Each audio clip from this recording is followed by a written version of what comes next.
lots of okay, let's fucking see. Let's get started, everybody. Yeah.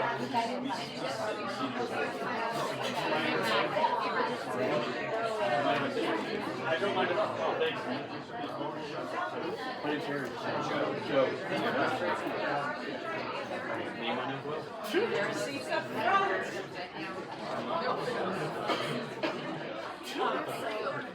Hi, everybody. Welcome. My name is Peggy Cassidy. I know many of you already. I'm the president of the New York Society for General Semantics, and so I'm happy to welcome you to tonight's event, which we have titled Literacy Then is Not Literacy Now, Dimensions and Definitions of Contemporary Literacy. One of our panelists is here, one is in a cab, he'll be here any minute, and I think by the time I finish my I always feel like it's, when you're on a plane and you give the safety talk, like some of you have heard this many times, you know everything I'm about to say, but some of you have never been here before. So by the time I'm done with that, I think Matt will be here, and if not, we'll figure it out, right? So first, let me introduce the other members of the NYSGS board who are here, namely, actually, is Terry Manzella here? I don't think so, our vice president, our secretary, Lance Strait, who is also the president of the Institute of General Semantics, which I'll talk about in just a second. There's Terry Manzella, our vice president. Welcome. Yay. Our treasurer, Tom Giancarelli, is in the back. Tom is also the treasurer of the Institute of General Semantics and the editor of IGS's journal, etc. And then our trustees, Terry McLuhan is back there. And right in front of Terry is Michelle Schacht.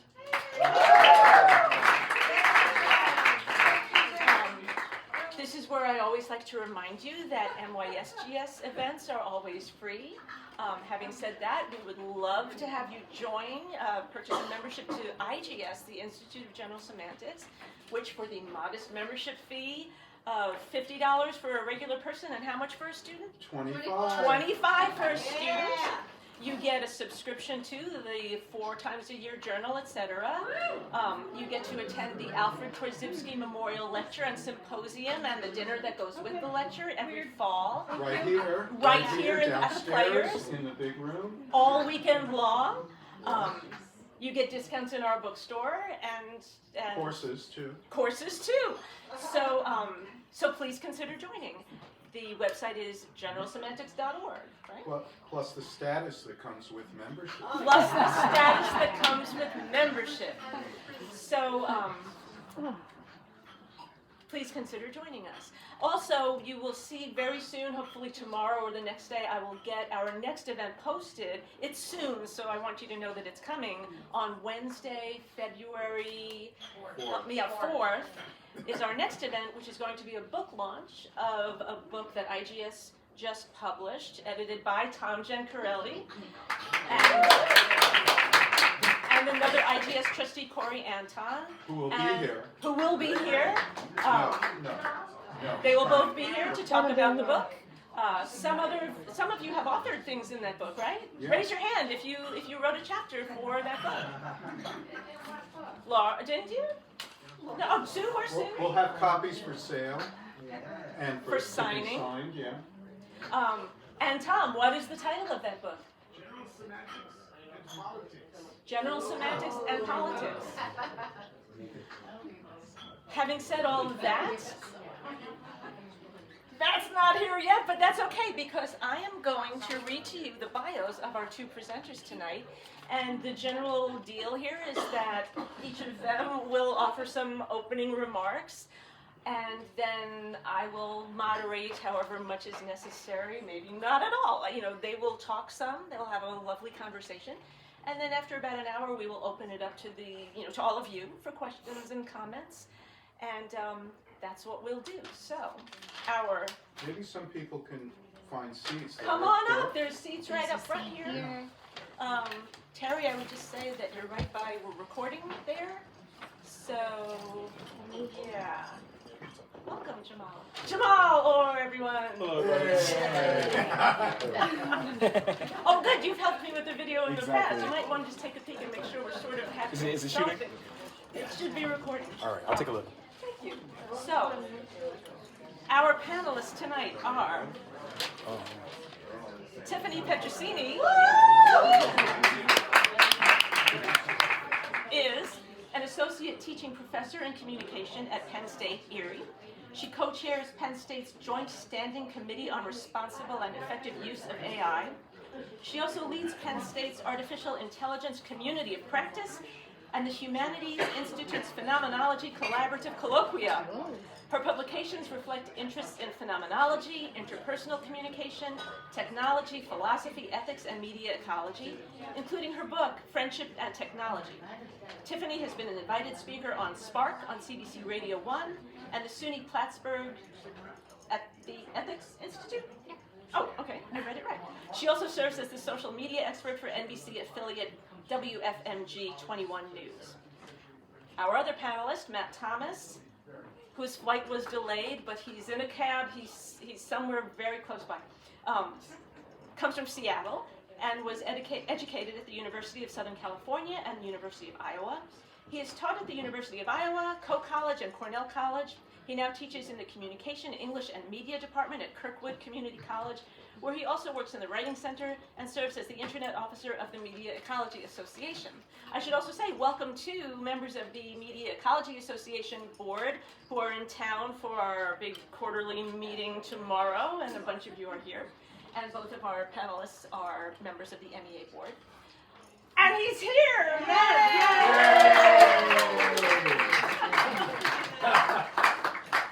This is Matt. Hello. Now, Here, do I sit somewhere? this is your seat, Thank and you for saving one for me. I'm gonna sit down, and if you would prefer, if you want to be the first to speak, you're welcome to kick it off. I would love it if someone else would, and I can catch my I breath. thought maybe Okay. that might That be the case. that would Can I be- get you anything? Just some water, and when I get a second, I can go get some too. I'll get you a glass Okay, of water. that would be wonderful. Thank you, Peggy. And Tiffany is going to offer some opening remarks. Yeah. Okay, yeah, thanks, Peggy. So, Peggy messaged Matt and I, and it was sort of open. What topic do you want to talk about? And I have a very special interest right now in artificial intelligence, as you could probably tell from my bio.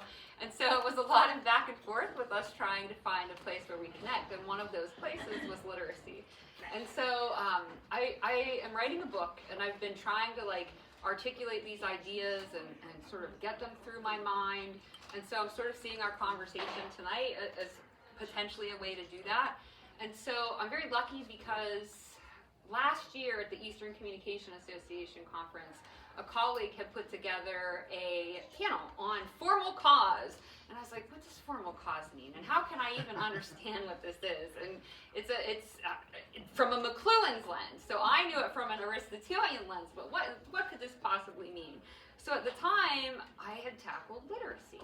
And so what I was trying to do was tease out, and this is where IGS really helps, this is where general semantics comes in, tease out all of the various different ways that we use language to invoke this idea of literacy. And so at the time, I narrowed it down to 3, and I know that there are so many more than this. But I mean, there's first this idea of literacy as something that's achieved. Oh, they've achieved literacy. Oh, they're literate in another language. Or, oh, your child is now literate. They can read and write in school. So there's this assessment. And then we have this set of practices. That's another one, reading and writing. But I am much more familiar with this in the media ecological sense. And how I'm sort of thinking of this is it's like a condition. So literacy as a state or a condition that is embedded within this fabric of how we engage with each other, how we exchange information, how we interact with media. And literacy is enabled by reading and writing. It's the condition that has been enabled by reading and writing. It is the way that we interact ecologically with our environment. So then now I'm digging into McLuhan, and I'm like, okay, now let's pull out formal cause here. So I wanted specifically to look at literacy in the sense of the condition. Not literacy as a sense of practices, not literacy in the sense of this assessment of abilities. And I think that's where we get bogged down a lot, and it's difficult as a media ecologist not to get bogged down in that.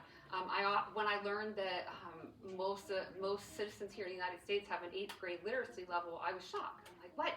You know, and that's not the literacy that we're talking about when we're talking about the conditions, you know, the environmental conditions that we find ourselves.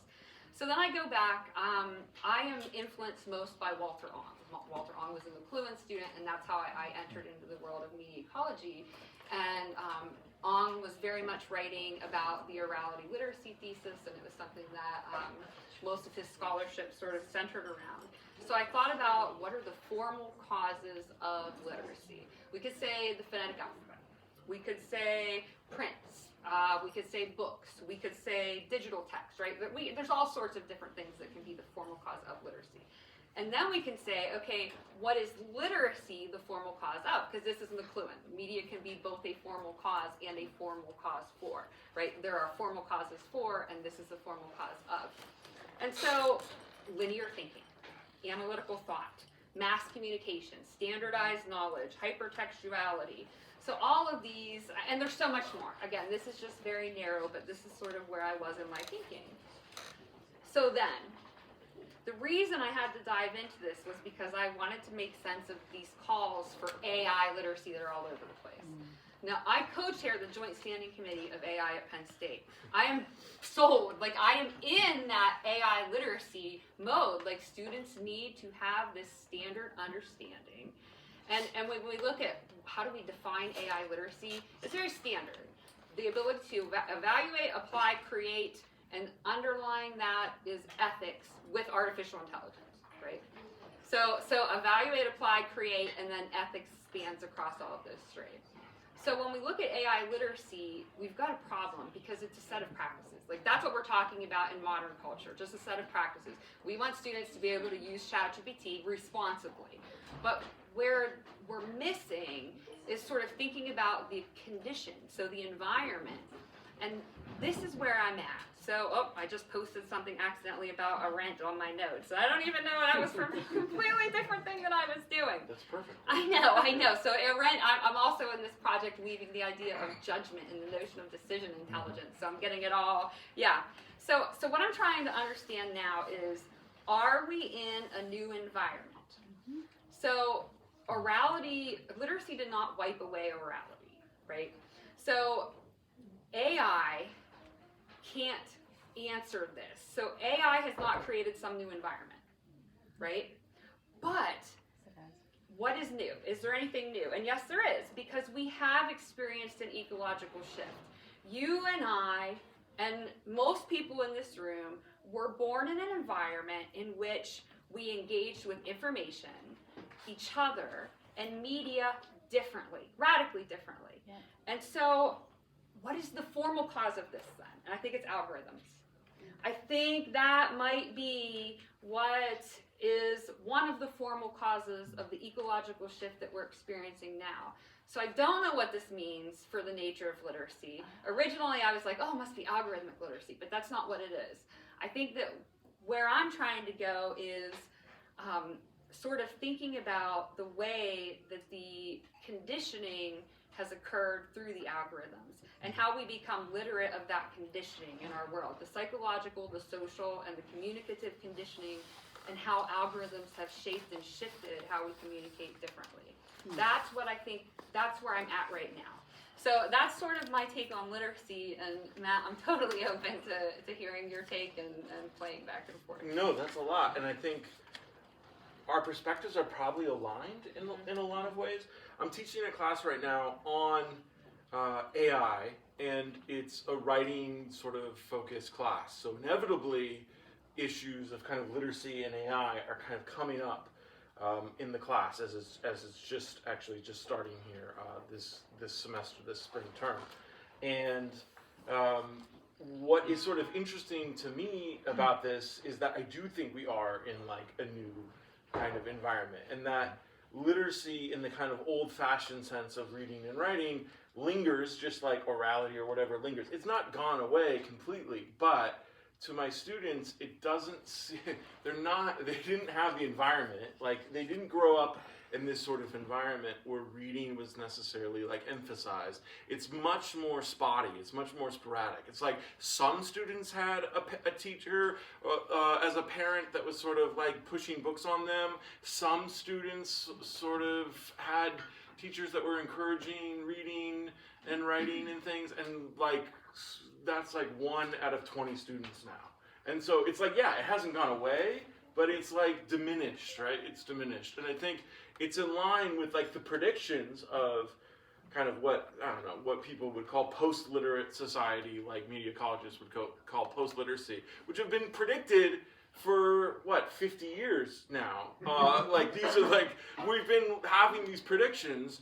And so I think now it's like sort of like finally arrived. And what I think is so interesting is in the last like couple years, those of you who are, you know, paying attention to kind of like media articles, like things in the New Yorker, New York Magazine, are finally starting to realize, like, wait a second, the Atlantic, like, oh wait, finally people aren't reading, and they're like talking about Neil Postman, and they're like discovering McLuhan, and it's like, oh, you guys are kind of 50 years kind of like catching up, right? And there's like a great piece in the new issue of New York Magazine, like right now, about a teacher who's trying to kind of bring literacy in by forcing students to just all read in class and like do all these kinds of different things.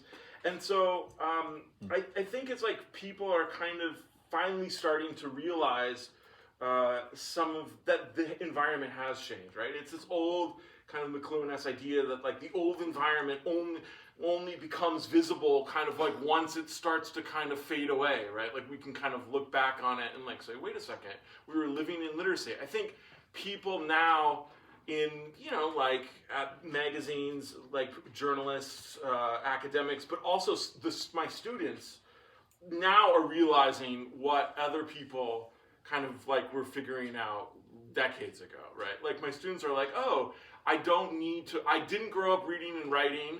It's kind of weird that you, teacher, are reading a book. Like, it's kind of strange.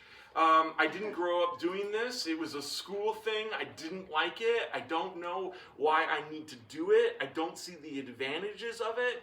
And so I think inevitably in such a context, AI becomes, in terms of literacy, when we talk about AI, we're talking about actually like a lot of different technologies and a lot of different implications. But when we talk about AI in terms of literacy, it's sort of part of what it does is it promises students, I can do some of the work of literacy for you, and you don't have to engage in this. And it makes perfect sense to students because they didn't see literacy as valuable because the environment has changed. So it makes perfect sense that, you know, there's a team of professors at Penn State, and there's always like that one professor who's like a little too into AI and like a little too excited, right, about AI, who's like making students do it and whatever. And like, I totally can see them saying, you guys need to learn how to use AI because that is their environment. That's what they see as being something that gives them an advantage in the world. In different domains and different aspects, being able to be quote-unquote AI literate versus sort of like old-fashioned literate. That's too kind of strange for them. And so my students ask me questions like they say, well, how would you ever get hired if you don't know how to use AI? And like they're concerned, right? They feel this thing like if I avoid it, I say to them like I avoid it, and then they're like, well, how would I ever get a leg up in the workforce? Like an employer is going to want to know that I can use AI. And I'm like, oh, that's like a really interesting question because for me, you know, inculcated in literacy, it's like AI is just like prompting with words. It's like, I know how to use AI because I grew up reading. And so it's like, they think of it now as like a separate literacy, right? Like a separate kind of thing that's like its own thing. And like, I don't know, like I'd be interested to hear you maybe come back to this, like this algorithmic thing, to come back to that. Because I think that sort of reading and writing is a kind of precondition to do some of these other things. We're kind of like skipping over that. We're assuming that students can have something called media literacy. This is like a big debate, right? Is there media literacy? Is there visual literacy? Is there AI literacy? Or now there's like a new thing, like Congress did you guys know in 2023 Congress passed an act like for prompt literacy and AI literacy? There's like, they want people to have these things. And I'm like, well, all these kind of like dizzyingly multiplying sets of literacies, I don't know, like I think we're kind of trying to do these things, but there's like this whole foundation that was just like washed away. And so I'm like kind of very skeptical of some of these kind of new fashioned literacies without any sense of kind of like an onion kind of historical argument about what's happening before that. I think this is really good, Matt. So Yeah. like literacy, so we're talking about literacy then and literacy now, but what's more helpful for me is thinking about like literacy A is not literacy B is not literacy C, Yeah. right? So that is how I sort of think about this. So we are talking in a lot of the cases that you've mentioned here about literacy as a set of practices. And when you think about reading and writing, so I do not have a good grip on statistics right now and how those statistics have changed to just related to our students and how well they can read and write. So, yeah. okay? Yeah. So, I mean, could it have been a human anomaly? Could critical, good literacy, the ability to read and read well, been a human anomaly? I don't know. Yeah. I'm just saying. But also, could we have overestimated that our students could read and write well because we could do it? If academics are the ones doing the research and they're the ones that can read and write well, I don't know. I feel like this is a recurring theme. Our students don't read. I would answer that. I think there's been a huge drop off, particularly since the pandemic. And statistically, I mean, these statistics are hard, right? But if you read some of these things in the Atlantic and the New Yorker and these articles about that, they have like they've done these studies and they find these stats.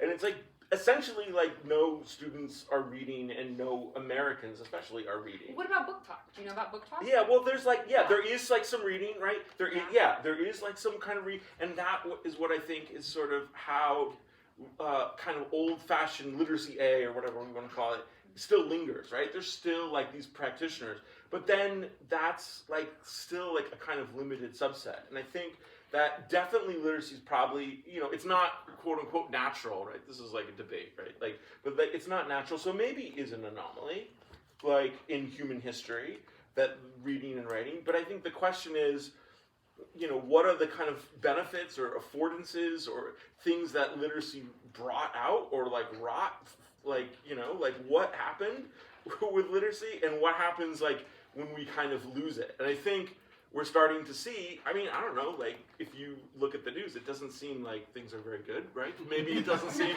like things are very good ever, but it seems like some of these might be attributable to a kind of lapse in literacy, right? Like that. It's hard to maybe make that causal connection, but I think that's something that people who are writing and thinking about see this as playing out in our politics, in our civic life, in very kind of like in the very idea of democracy itself, like that these things are intertwined and connected. So I definitely think there's been a drop off, and I'm skeptical that just sort of substituting prompt literacy or some kind of narrow kind of thing, like you could to ask AI what are things you can do to help community, give me 5 reasons or whatever. Well, okay. I'm skeptical of that as a replacement. What is prompt literacy though? What does that actually require? Yeah, it's like being able to like sort of sweet talk the machine, right? To get it to do what you want it to do, right? But the algorithms are always changing. These things are always changing. So like what worked then doesn't work now. Like it's so. I don't know, like, I'm skeptical of making that into a class, like, because some of the advice, even when you read advice about people like, I don't know, not lesson plans per se, but assignment ideas about AI from a year ago or whatever, they're already sort of outdated because the models have changed. So I'm skeptical of that, right? Like, that sort of idea. do you think, Yeah. so speaking publicly has changed historically, right? Yeah. So where we once taught students how to use PowerPoints, that was, I mean, my generation was learning how to use Yeah. PowerPoints. Like, Bulleted yes, list. yes, oh my goodness, and we talked about color choice and exactly fonts and text and This was a thing. and I know. Yeah. And so, I mean, I don't know necessarily that the fundamentals are changing. To be able to interact with artificial intelligence, which is such a terrible name, Yeah. to be able to interact well and get the results you want, it's similar. It's Aristotelian. You still need to be able to get your message across in a way that is best. Like, all AI is doing, I mean, and this is an oversimplification, so this is very problematic to say this, but what AI has done, what artificial intelligence has done, is it's given humans a natural language, that's what's called natural language processing, to talk with a machine. So you don't just need to know how to code to get a machine to do what you want more now. If you can use language well, you are better at getting the machine to do what you want in the way that you want. Now granted, that takes learning, but that's what learning is. It's all learning that we do is historically situated. Well, but that's why verbal people can use AI like really effectively, like rather quickly. But I think it's like what I worry about is students don't even have the words to have that initial interaction and the kind of interiority that Ong or whoever would argue that literacy kind of helps people have, right? Like that they haven't even developed enough language to be using it for thought themselves to then to be able to interact with something that's another thing, right?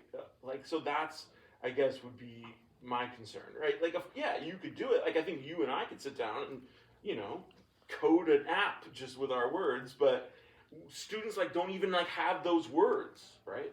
At the beginning. And so it's like, what is the sort of baseline vocabulary that a student would have to know in order to, what would we consider sufficient? I would think that would come first, but students, babies at 6 months, are getting phones and kind of starting to interact with some of these kinds of things very early on. And so, I don't know. Is your baby playing with it? My baby's not doing that, no. And so it's this is a concern, right? I think they're not getting that just sort of immersion in language from a young age. That was a feature of the kind of literate era that people sort of talk about, right? Do you know what actually is the most influential factor in a child's vocabulary?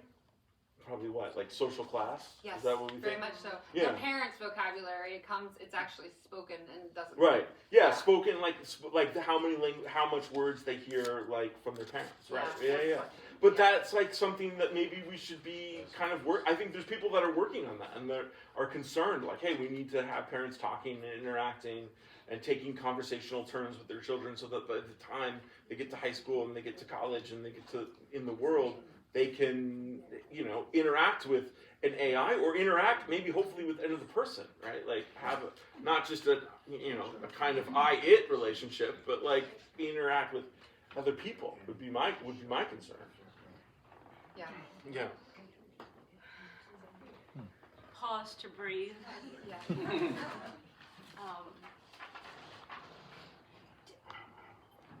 I don't know if this is the most logical next question by any means, but I find myself wondering, is alphabetic literacy, if we want to call it that, old literacy, so to speak, traditional literacy, still the necessary foundation to be able to use AI well? Are we doing, but so we've got to be careful. So when we're using the language literacy, this is part of the semantic issue, right? Yeah. Are we talking about literacy in the sense of the environmental condition? Or are we talking about the specific practices, like reading and writing? So yes, you do need to know how to read and write to use AI. And I think that there's a danger here in sort of thinking about students or children or whatever, human beings, learning how to use AI and how AI is using them as detracting from anything else. orality exists. Like there's oral residue, like we still speak, we still communicate, we're still in relationships with each other, even though we have writing, even though we have literacy as this environment. And it's not anything, it's not less than, it's different. So we can engage students in critical reading, in helping them advance their reading skills. At the same time, we can also get them thinking about, AI has existed since arguably before the 1950s, right? Actually, in etc., I look at the history of AI. This was your 55 thing. Yeah. So, AI's been around a long time, and even using the word artificial intelligence is ridiculous. Lance at the symposium, he used automated intelligence. That's what you called it. That was one of them. Yeah. You had a lot of good substitutions instead of calling it artificial intelligence. And it's not really even intelligent. It's really quite dumb. Right? Yes. And so that's why I like going back to the term algorithms. So what shapes most of our world and has for a very long time, this is what made the 2016 election absolutely so insane, is algorithms. And algorithms are complex mathematical equations. We have been able to take words and mathematize them. Words then become vectors, or what's the other word for vectors? Like coordinates, so mathematical coordinates, an x and y axis. Space. But yes. And so with what AI has been able to do, so machines can then abstract these words to the point that they can map semantic relationships between words. So cat to dog, if cat is, X, Y, Z, A, B, C, it's multi-dimensional space. So if we have cat is 1, 2, 3, 4, 5, 6, 7, and dog is 10, 11, 12, 13, 14, we can actually create linear algebra to see the relationship between words. And that's what's used. That's how generative AI tools work in the sense of text. But that's one type of algorithm. Natural language processing, large language models, that's just one type. So our students are more influenced by AI in their everyday world, astronomically more influenced than ChatGPT. Their social media feeds are curated. And so, and this is where the problem is with them not being AI literate, meaning having a deeper sense of what artificial intelligence is. So, if I have, my son gave up his phone. He's 13, he doesn't want Google products, and then slowly he wants a flip phone. Cool. And it's hard for me, he's opting out, and I'm trying to, I'm working through this with him because I don't opt out, I don't. And so I'm trying to think about, will he be left behind? What does this practice mean? But he sees his social media feeds, he can buzz off science and social study. He can just tell me, he came to my class when he was maybe 8 years old, and he was teaching my students about bacteriophages and how viruses work. And he's learning this from YouTube. So this is his algorithm. His algorithm is feeding him these complex concepts, and he's absorbing that. My niece, or let me give you a better example. My stepdaughter is currently all about K-pop. This is what she thinks is popular. So it's K-pop. She knows there's this band Stray Kids out of Korea that was part of that reality TV show in Korea. And instead, she can tell you every single member of that band, what they like, what their favorite colors are. It's the level of curation of their realities is so specialized right now. That's the problem. So that's the problem. That's the issue with AI and not engaging with our students when it comes to AI and artificial intelligence. No, I would absolutely agree.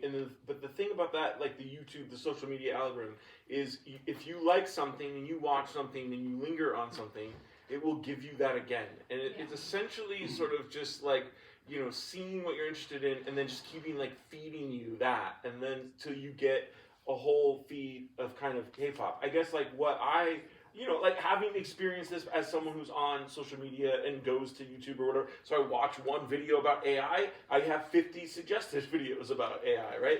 And so that's what it knows. The thing about that is then your sense of the world, right, as you say, is maybe just your sense of what the algorithm is, as opposed to other kinds of exploratory. I mean, like, this is the thing that, like, people talk about, like, we're here, like, and people always, when they're doing these things, comment on, like, the room, right? Like, but that, like, when you're in a library, they talk about this, like, idea of serendipity, or you're in a bookstore or a music store, and you find, you know, something in one book, and then you look over here, and then the librarians have put this other section, and you find another book. It's not it's algorithmic in a way, like, ordering, but there's also, like, this space where it's not just like, oh, you like a book about frogs, and we're going to give you all the frog books. It's like you would look over here, and here's a book about, you know, fish, or here's a book about whales, and you could kind of, like, browse and explore. And so, like, the way the algorithmic world is set up versus the kind of, like, literate world of books, the ordering, the actual spatial features of exploration, like, you know, I don't know, people who remember card catalogs, or people who remember browsing in libraries, or, like, browsing in music stores. It's not just about books, but browsing in music stores. Like, you would go to different sections, or browsing in video stores, right? Like, this is the problem. Netflix just keeps, like, we think you would like this, versus you would go to Blockbuster or whatever, and there would be, like, one movie, and you're like, I guess I'll get this, and then you would watch, you know, you whatever, because that was the last thing available on Friday night or whatever. And so I think that is that algorithmic thing is part of this bigger, is part of the bigger thing, because you can no longer assume, right, like in a class of college students, you can no longer assume that there's any kind of shared texts or interests in common, right? It used to be you could ask a question like, hey, like, what movie have you guys seen? And everybody had seen, like, something, right? Now there's maybe, you know, 5 people maybe have all seen one thing, another 5. There's no kind of shared culture because they've been, you know, like, my current students are born in 2006, 2007, 2008, and so they've grown up post YouTube. Right, and everything has been exactly algorithmically curated the way you speak of. Yeah, I think that, so there's, like, different threads. I've been trying to write down notes. So, I mean, first is the idea of, like, shared culture. Like, whose culture was shared? Like, when we were kids, The Office, like, you know, that's what I was shown clips of in college, you know, and is that really representative of all of us? You know, I don't know that necessarily it's such a bad thing. I remember Netflix. So early Netflix. Yeah. I was exposed to Amelie. Do you know it's a? I grew up in Western Pennsylvania. Like, little exposure to difference. We had a lot of shared culture. You know, but that The Steelers. like Mike Tomlin retiring. When the Steelers, I was like in first grade when the Steelers went to the Super Bowl, and I remember on our loudspeakers they played music, so we would hear and get pumped like all month long. Here we go, Steelers. Here we go. Like, I mean, like, this is still in my brain from that time. So, like, shared culture, like, does shared culture have to be media related? Can we build here's what I would say about shared culture. Like, I think, you know, if there's good and bad to shared culture, right? If you grew up in Pennsylvania and you're like, find the Steelers suffocating, and it's like you want to get out and go to the, like, whatever, you know, and you go to Philadelphia and you discover ballet I'm in Browns. Yeah, or whatever. I'm on the border. Right, so like, whatever. Yeah, and I can totally understand, like, that kind of community shared culture is like you want to escape. But, like, one of the things I think is, like, the only, like, we lack, like, sort of shared culture. So, like, the only shared culture that we have is, like, these like, little pieces, like sports, politics, right? Like, the only shared culture we have is, like, Donald Trump. And I think that's, like, really kind of, like, impoverished our sense of shared culture. Like, that's like what everybody has in common. Some sort of, like, relationship to that. Pro, con, getting, like, you know, some sort of, like, you know, getting agitated by, getting screwed by, getting, you know, like, victimized by. Some people, like, and that to me is, we've lost, like, the ability to make, you know, like, what kind of, like, people were worried about. Like, people were worried about this long ago, right? Like, in the early 90s, they were worried about cultural literacy.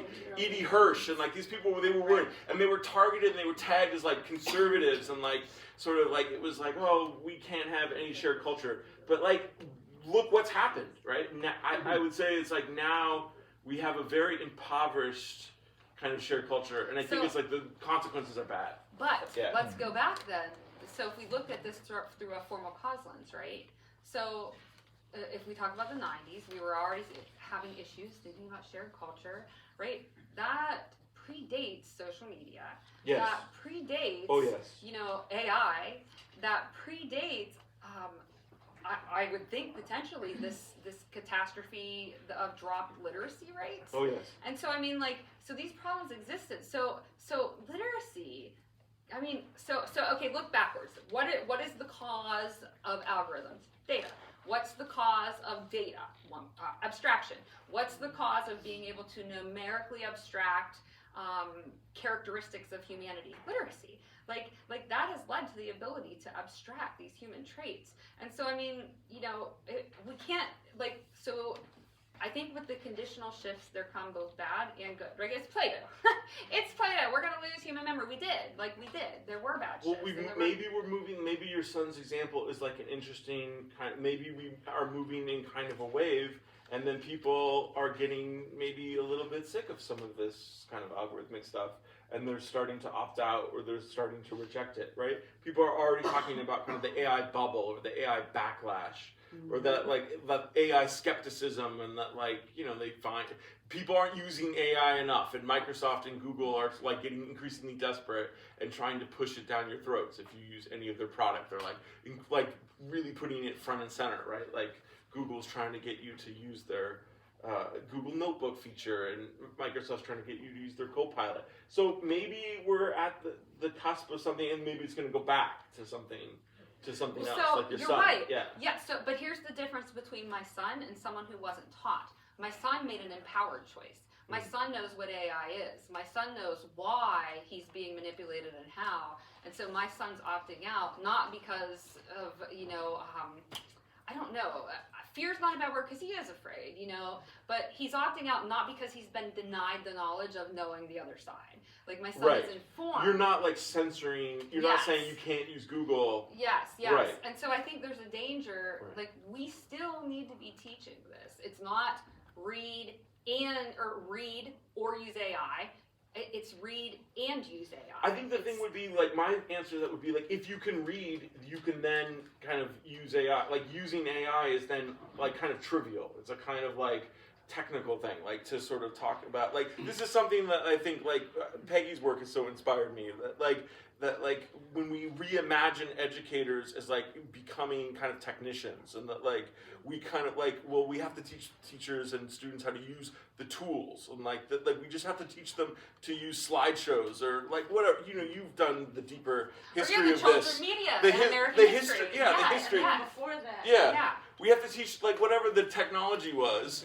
We have to teach students how to use There's also this. been this fluff oh my gosh, it's technology. going to destroy our youth. That's something I took away. But it's these technologies then all the technologies from whenever have disappeared, and with the PowerPoint example, now you just get AI to make your presentation or use Canva or Figma or whatever, and they don't need to know how to make PowerPoints. I mean, you're talking about a long 100-year history of technology in schools and things, but reimagining the educator as kind of and the student as technicians of something. I would argue that those technical things are sort of, those could be done after we kind of teach them how to read. There's an order. I agree with that. There's a kind of order of things, and then now we've reversed the order or scrambled the order, right? There's no kind of continuity or path.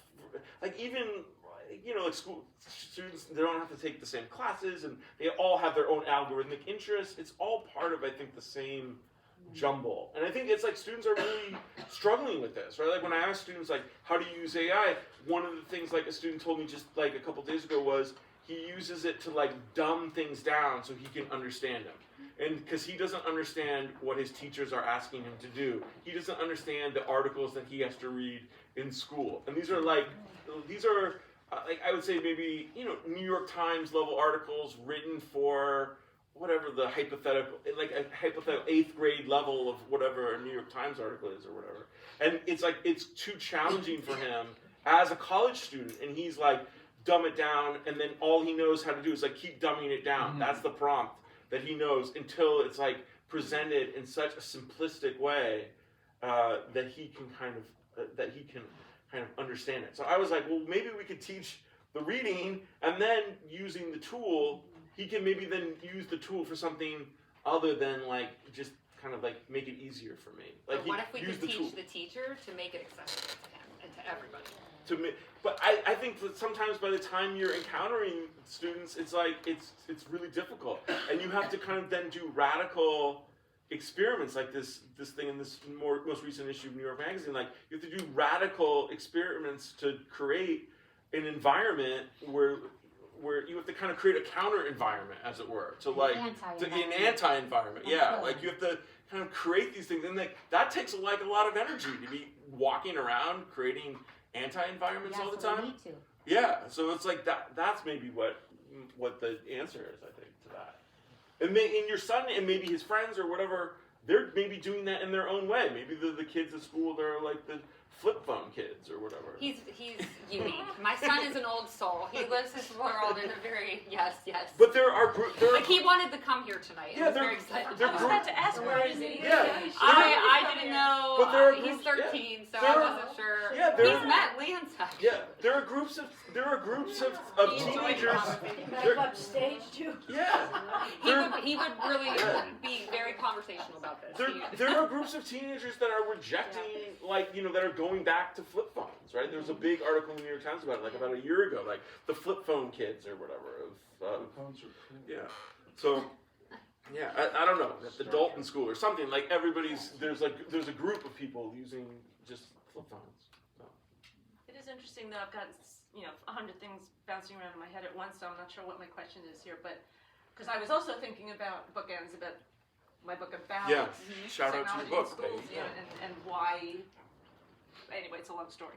But whether.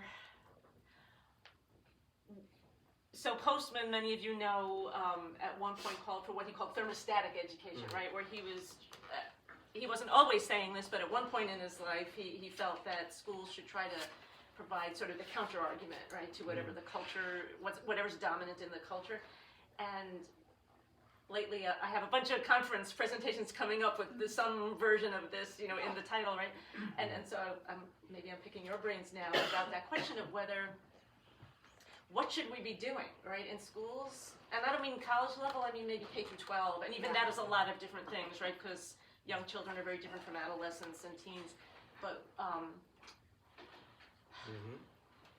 how much should it be sort of embraced and brought in and used and in what ways though, right? Because there's using it and there's like what you're describing, understanding it so that you're not used by it.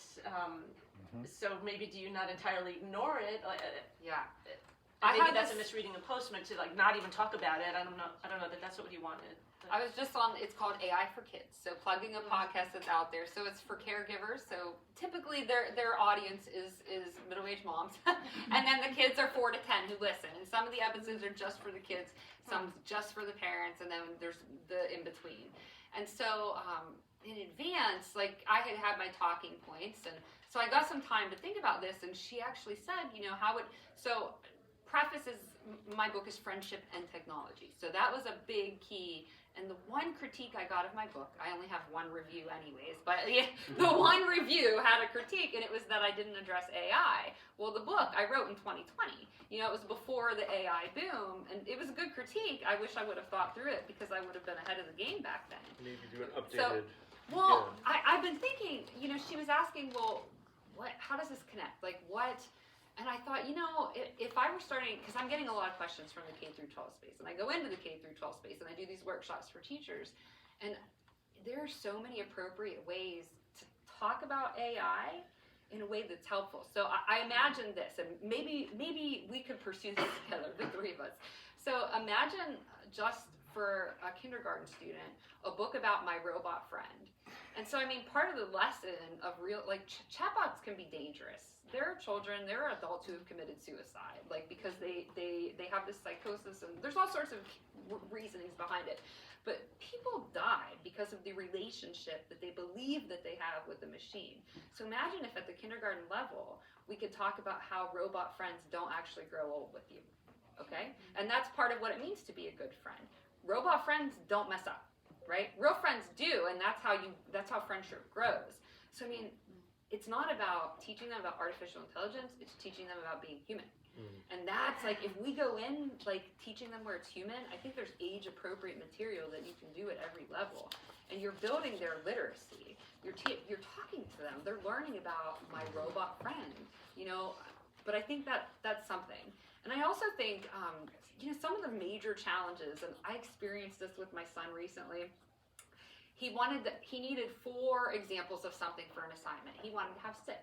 He's driving me crazy. I mean, and I wanted to say to him, let's just chat GPT it, you know? And then it hit me, like the whole point of this assignment, I realized the whole point of the assignment was for the hard work of brainstorming. It had nothing to do with what he was writing. And so the learning challenges, brainstorming, organization, like the human thought challenges, we definitely need to have the fundamentals of those before we send them to AI. And that's important. Now, AI is great at brainstorming, right? It's helpful. But you're right, we need to have the ability to go through the hard work of brainstorming and know what that means to even be able to critique AI's output in the first place. So again, if I'm thinking about an elementary school child, I might think about an actual where we brainstorm, because that's a lot of what they do. They have egg drop challenges. I'm thinking of all the things that he's been doing lately. They brainstorm. That's what they do. And so AI can be helpful, you know, but we need I want to go back to this idea, Postman's idea, which is of the thermostatic kind of like activity that your job is to set the temperature in that you want to kind of go against what the mainstream is doing. I think like implied in that formulation is you have to have a sense of like what the mainstream is doing.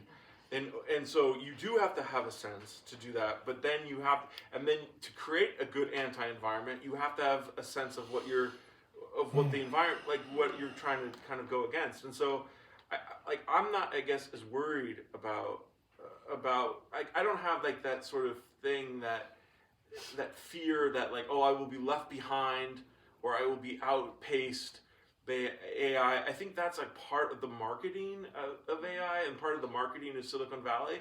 And like what's so interesting, right, is that all these companies that have children and like these leaders that have children, they're not having them use AI at all, right? Like, so it's like they're saying like your kids have to use AI lest they be left behind. But their kids are playing with blocks, like in like a screen-free environment, right? Like, so what's like, and so we're all over here like, oh, we're going to be left behind. Like my kids have to learn how to use it, and maybe some of that idea of like learning that a robot is not a person is like a good idea, but what does it mean that the very people who are running these companies are trying to create that fear in us and then not kind of doing it themselves? And then like my other thought on this is like just thinking about Neil Postman and Marshall McLuhan and some of these other people who were just really grew up in like these extremely kind of literate and oral kind of environments. These were people that were then able to perfectly slot into and fit into the kind of mediascapes of their respective times. They didn't like need to like Midland's growing up on the prairie, like learning elocution, and then that is what enables him to be on television. Not like he didn't grow up in like Hollywood in a television studio. It's like those things about literacy are what kind of are the foundational things that then enable you to go into other media spaces, right? Like people who are successful, YouTubers have an understanding maybe of other mediums, of older mediums, right? Film or whatever, and that they're then able to apply. They didn't necessarily just start off with, oh, I have to teach my kid YouTube so he can know YouTube. You could start off with something else, right? Like start off with something older, and then that could translate, right? Like, so I don't know. I think sometimes like that fear that kind of maybe parents or teachers or kind of culturally we have about children being left behind, like in the AI race or something to another country's AI or whatever, is maybe something that we could think through a little bit more. Well, I wouldn't put a lot of time into this tonight because it's a whole other conversation, but that does, at least speaking as a mom, I don't know how dads feel or other moms, but American parenthood right now is a very frightened kind of parent. Like it's all about being worried that you're not doing enough or that your kids are going to fall behind or it's never enough. So Yeah. it kind of feeds into something that's already in place, a kind of anxiety that was already there before we even started to wonder about Yeah. whether they'd be left behind in this Yeah, routine. they have to know how to code, and they have to know how to do this, and they have to do like this kind of endless, new set of technological skills. And now AI is just one, or algorithms or whatever, is just one of a new thing that you have to be worried about.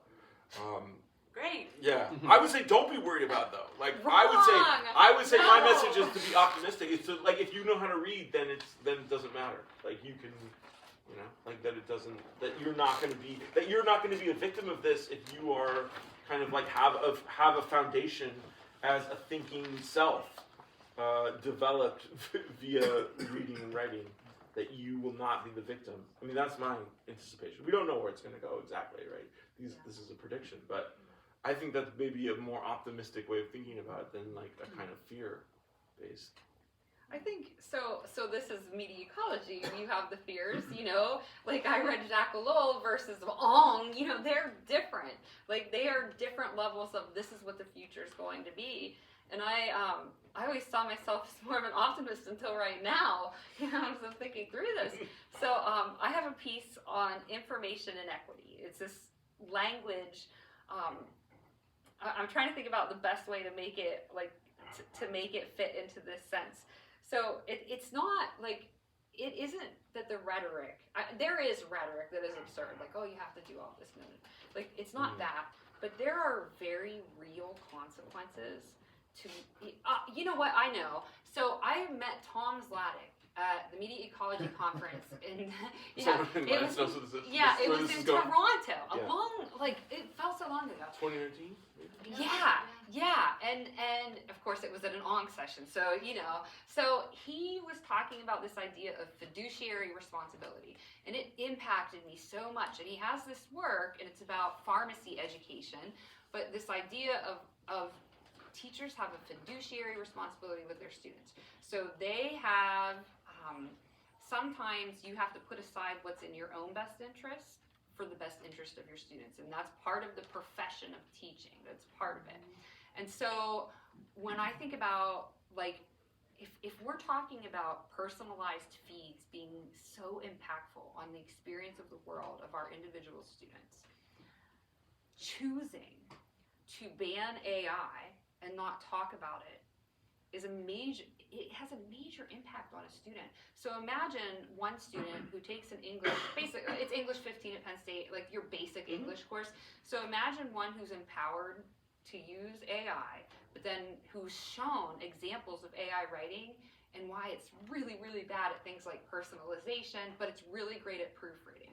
Now imagine another class where somebody says, you shouldn't be using AI for writing, and that's what they're told.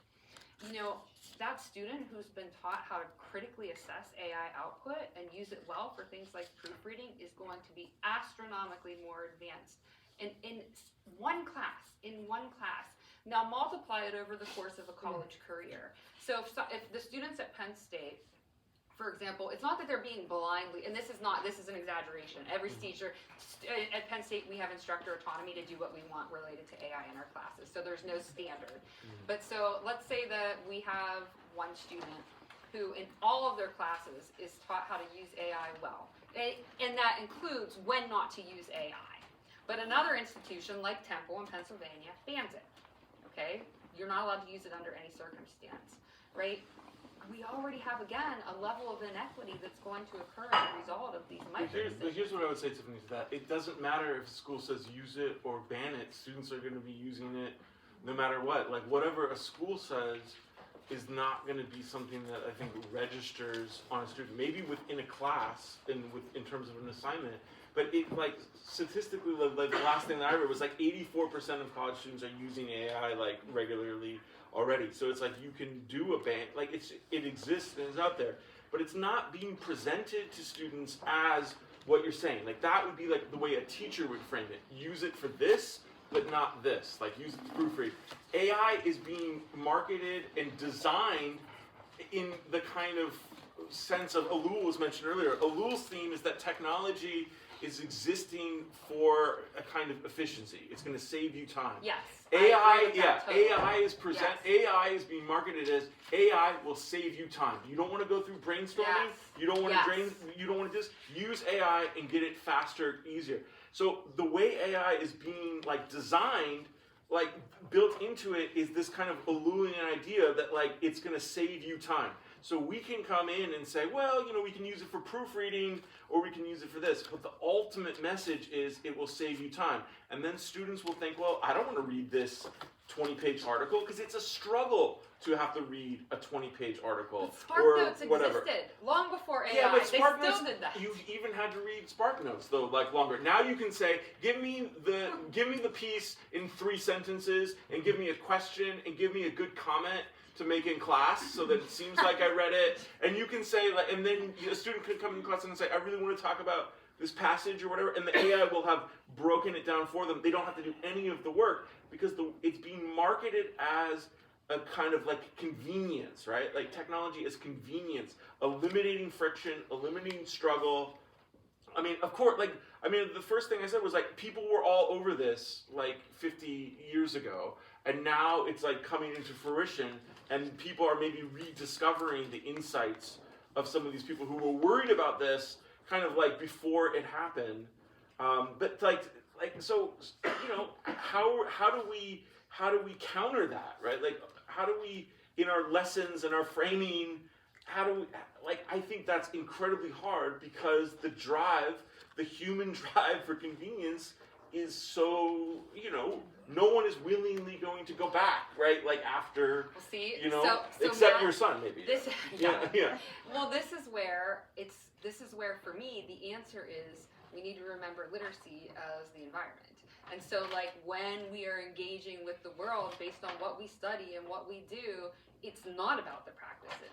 It is about the environment. Like, we have a fundamental shift in the environment that is changing how we communicate, how we interact with our world, right? Mm-hmm. In good and bad ways. And so if we keep that level of literacy in mind, and that's the type of literacy, the awareness of that type of literacy that we're trying to focus on, and not the particular practices and skills. How to use PowerPoint. It's garbage now, right? It's like garbage. if the goal of education is to make a student perfectly suited for the environment, it's like in some ways the goal of education itself is counter. The environment itself is anti-educational.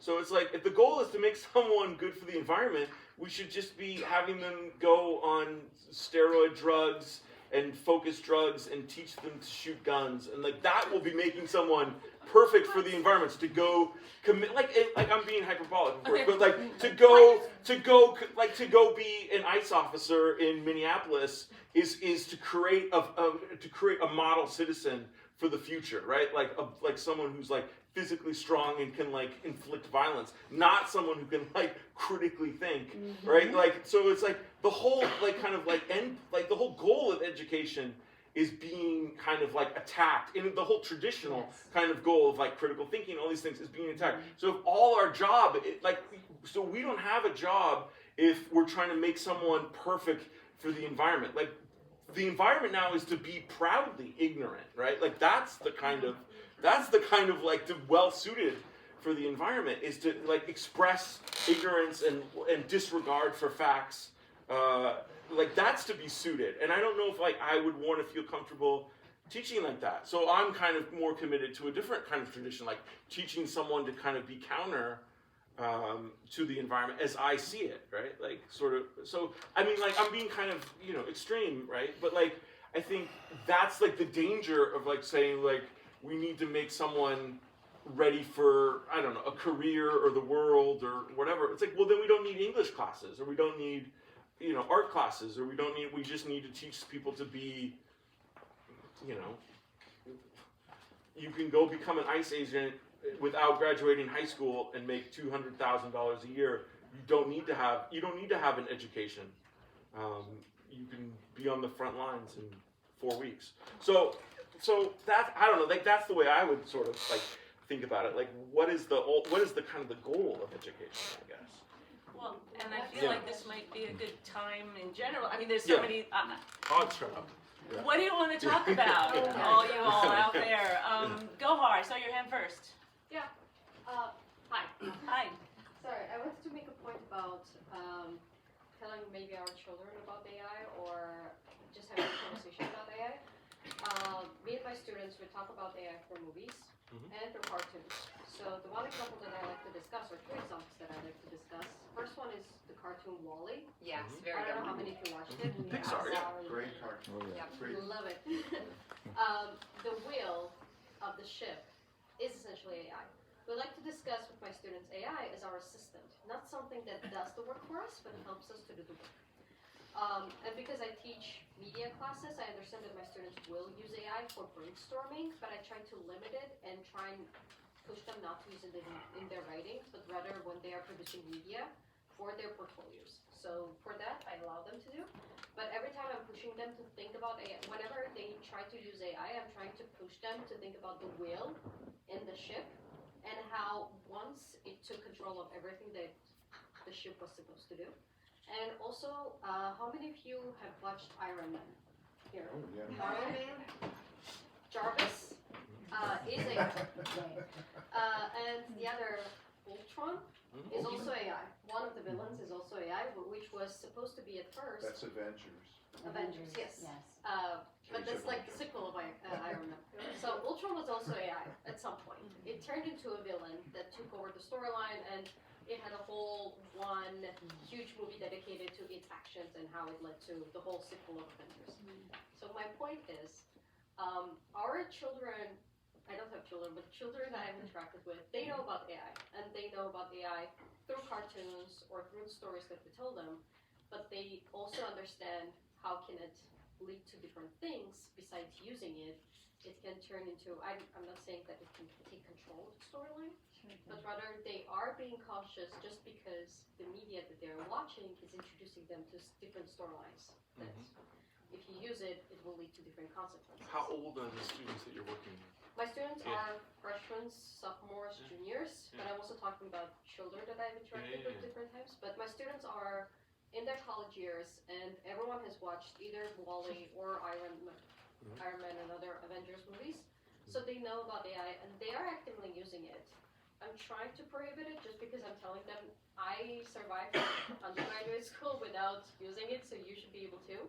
And I come from a generation where we would use the actual books of encyclopedia, and then we transferred it to Wikipedia, and then we started telling, oh, just Google it. And you mentioned the phrase ChatGPT it. So there's the elevation with that. Oh yeah. I see. Yeah. Just ChatGPT it. You're right. Yes. And when my friends are saying, oh, just ChatGPT it, I freeze at the moment because every time I think ChatGPT it, and I remember all the wrong answers that ChatGPT brought to me, so I'm like, just don't. So yeah, I was trying to make a point that media is already there trying to help us to understand what's happening in the world. Sometimes it forecasts some of the things or scenarios. And the other reference with the movies that I like to bring is, I think it's Sofia Coppola's movies, Her. Yep. Yes, I'm a huge pop culture movie reference person. Her is also another good example, and my students are in the age of being able to watch that movie, so they already know, and some of them have already discussed it in there. I try to push my students into writing articles, essays about things that are non-obvious. So some of the students reflected on the movie Her and about the connection of Her with ChatGPT and how it was a forecast and some of the similarities with it, even though the movie is from 10 years ago maybe. So again, my point is pop culture is trying to reference all the things that will be happening in the future, and sometimes it forecasts too quick to or too close to reality. We just don't see it, but everyone that we're surrounded by have either heard of those movies and cartoons or saw them, so they also try to understand what's happening. That was my point. No, I mean, movies and literature are great sources of wisdom about technological change, from Frankenstein and other things on, right? If only sometimes we listen, though. I mean, like, I think people are coming back to Her because it came out. It's about, you know, a character falling in love with a computer. The AI. Yeah, the AI. But people are rediscovering it now because that's actually starting to happen. And so people are getting into relationships with AI and even marrying AI and all kinds of strange things. And so yeah, people are rediscovering that movie, like in particular. Like, yeah. Yeah, just a couple of quick points. Like, on the sort of use of AI, I'm an extensive user of AI professionally. I use it all the time for explorations into different ideas that I'm interested in, Yeah. for building software and so forth. But to your point, I didn't need to have a training on it. It's Yeah. a box. I figured out how to use it in about 5 minutes. Yeah. And all of the benefit that I feel like I get from it, which I really do think is tremendous, is because I'm a literate person who reads a lot. Yeah. And I see connections and I'm curious about things and I try to like quantify things that I read about through AI. And so like I am personally skeptical of this idea of like people needing to be taught to use AI because the tools are really simple, and from what I can tell, the more learned person that someone is, the more they can sort of quickly find ways to get positive value out of it rather Well, than that's it dangerous. just being a time Yeah. stuff. Well, that's a danger of it because nowadays they don't read, they're not Right. literate. Exactly. Right. You are literate. So yeah. This so, is my point. Yeah, So that I'm exactly. in agreement with this Yeah. idea that a Yeah. sort of life of like actual literacy and focus on like fundamentals of reading. Yeah.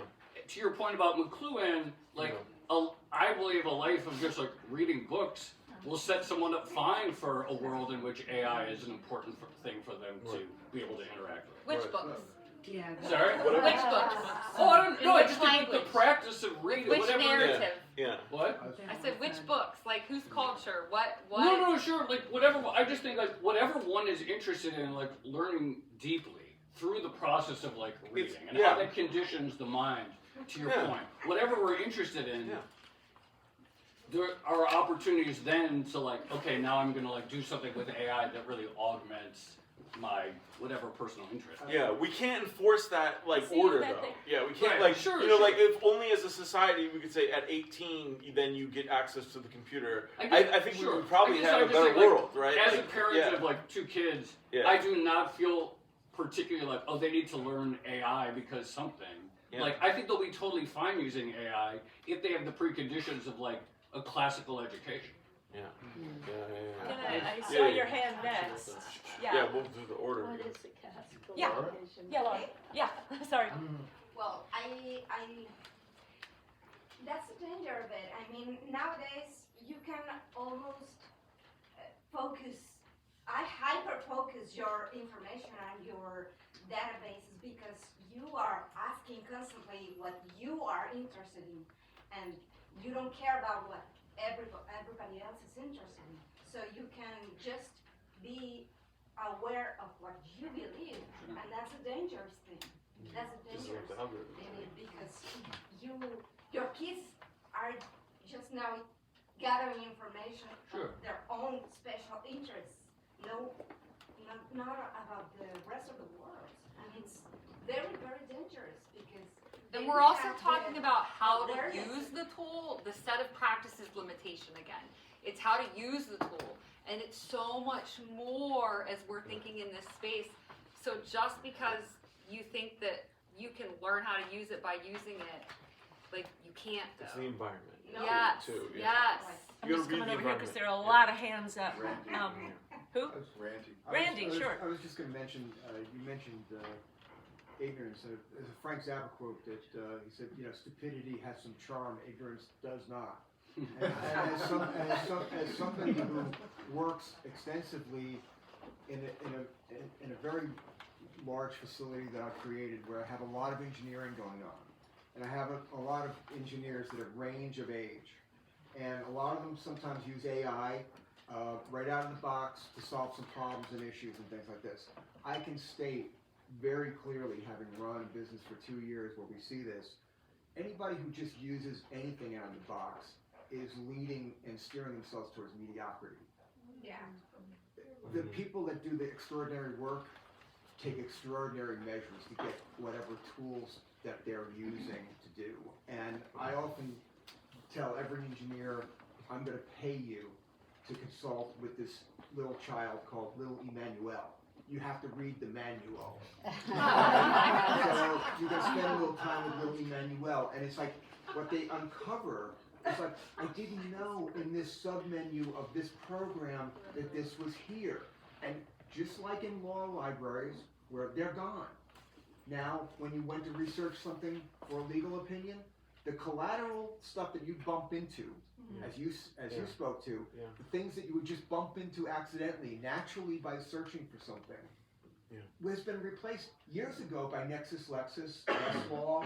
The libraries went away, and now it's AI. And what we're getting is very poor legal work, where we're seeing our Justice Department, throwing nothing more than AI pablum against the wall, and lawyers that really have the gray hair, understand it, are basically defending our democracy right now, old school.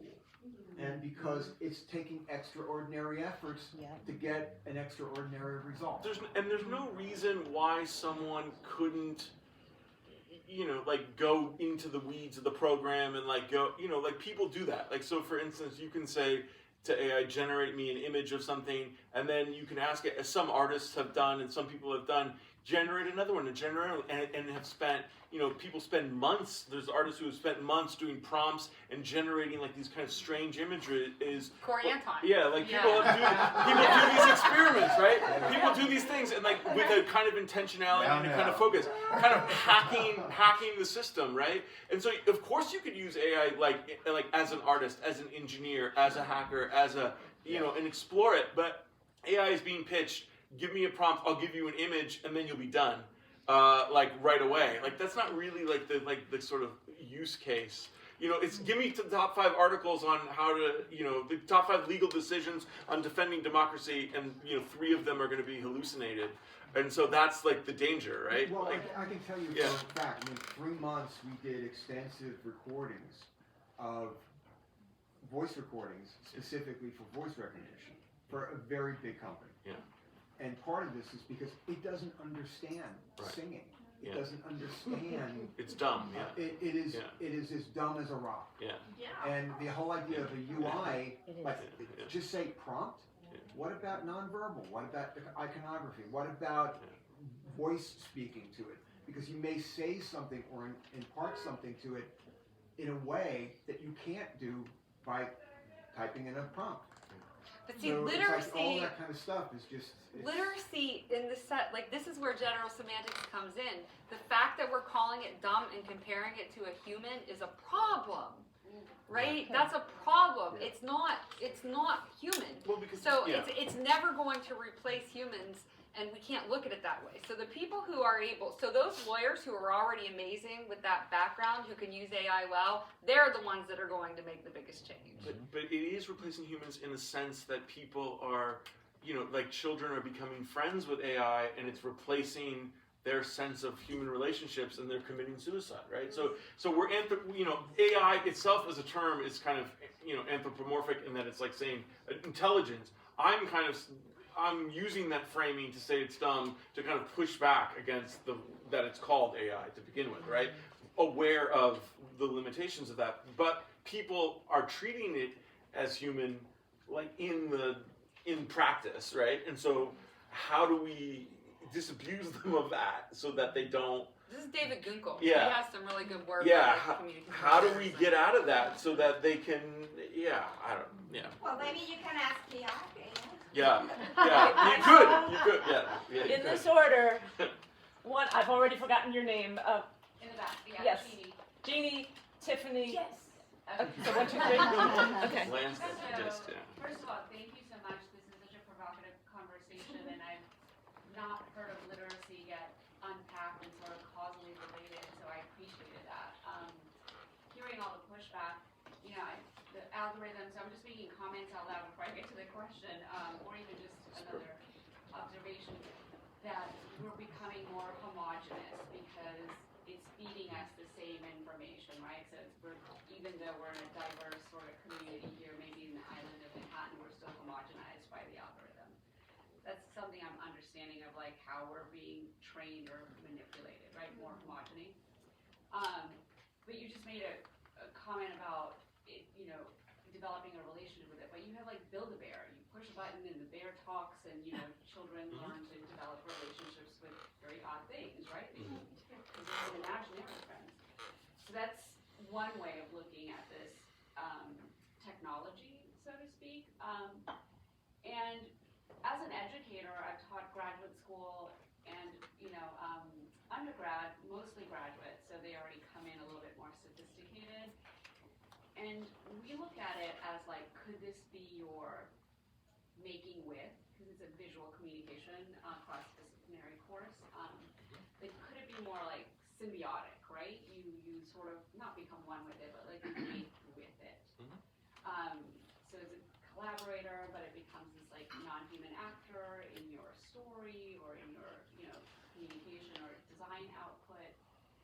One way. Now English or reading, critical thinking is sort of assumed at this stage, so I appreciate that. And then also, it's becoming more vocational when you're asking everyone to become like a prompt engineer or just learn how to give it instruction. So I think education is at a real strange point. It's like, are you, like you mentioned, technicians, are you just going to be a vocational sort of facilitator for this, and do educators use it to sort of simplify lesson plans as well? Is it just the students who are asking for it to dumb things down? So this is what I've heard, and I'm not with it or against it. Yeah. It's our environment, and I really appreciate where this is going. I don't think it's like using a calculator. I'm not great at calculus, so I'll never ever understand how to do this. So if you're not great at English or the level of sophistication that you need for it, isn't the end of the world, so to speak. But I appreciate you're saying, like, yes, ICE agents, are we just sort of creating a soldier-like environment, just follow instructions? Wait, Tiffany was going to be next. Is that possible still? And yes, Sure, yes, sure. and thank you for prompting me, because in addition to critical thinking, it's like, where's the imagination in this? Brainstorming, I mean, it only goes like 5 years in brainstorming, any one of these platforms, and if you are going to pay like the $200 a month for it to get to 7 years and not 5, so be it. But yes, imagination and critical thinking. Compliment. Hello, here we are. My mouth is loud enough. I hope everyone can hear me. Here's what I would like to say. I teach a lot of kids, and I teach them public speaking, and I teach them other things. But I tell them that if the first time they give a speech is to me for a grade, that's insane. There should have been practice. They should be so over their speech because they've given it so many times before they get to me that it's fine. And I think with this whole chat thing, especially, imagine being an 18 or 19-year-old person.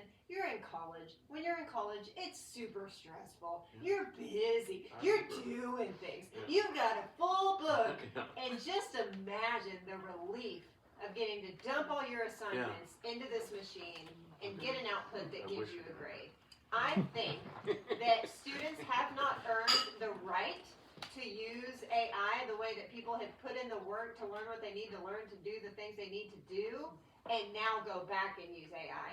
I think it's an easy out. I think it's an excuse, and I don't think that students are not mature, but like they don't have enough experience to have earned the privilege of this easy out that they're getting out, having done it the hard way. And the brain is a muscle like any other muscle, and it's constraining it, and it's stagnating it, and it's like they're not getting to practice this thing that's going to make them better at what they need to get better at.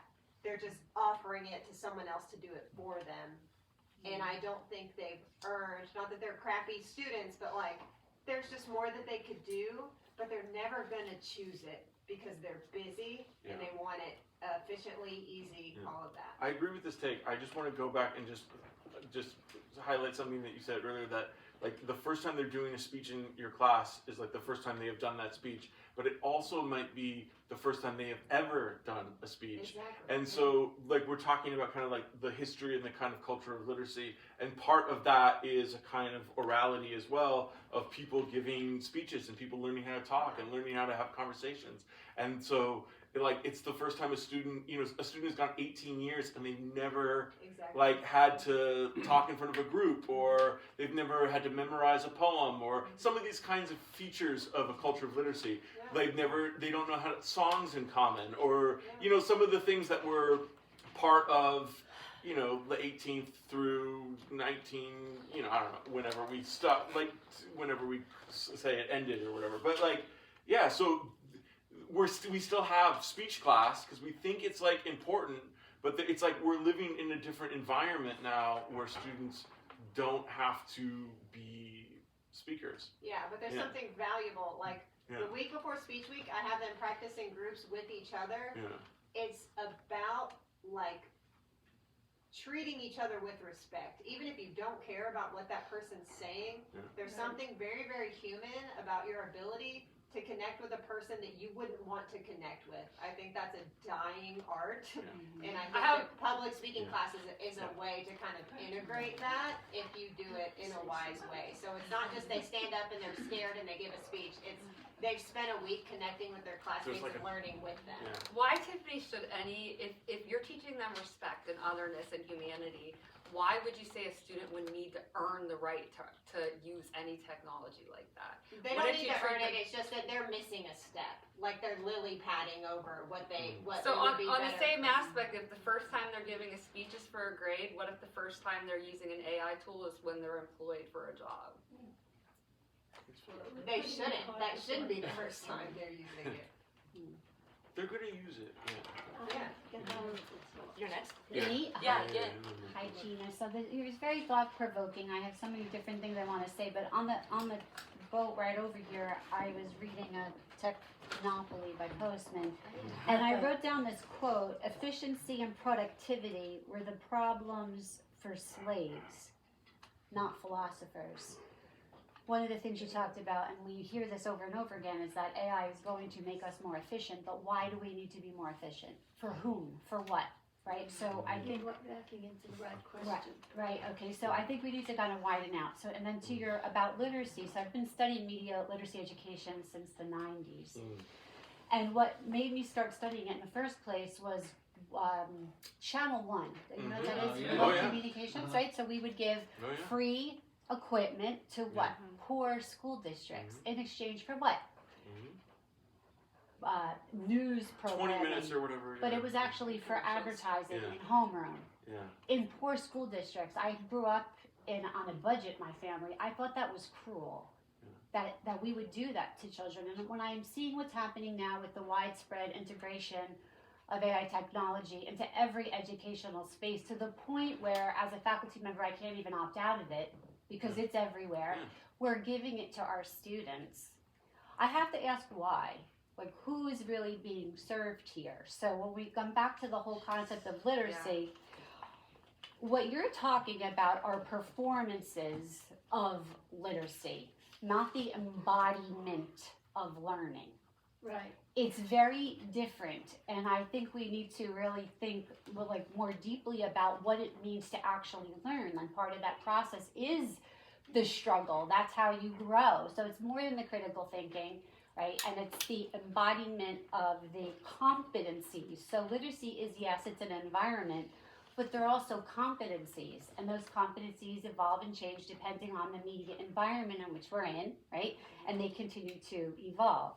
And then just the last thing that I want to say is I think we need to look wider in talking about AI. For one, we haven't mentioned anything about the environment. Why is it okay to use all that energy? So that you could generate a picture of I don't know what. How is that acceptable? Seriously. Okay. It's not. Like we need to talk about ethics.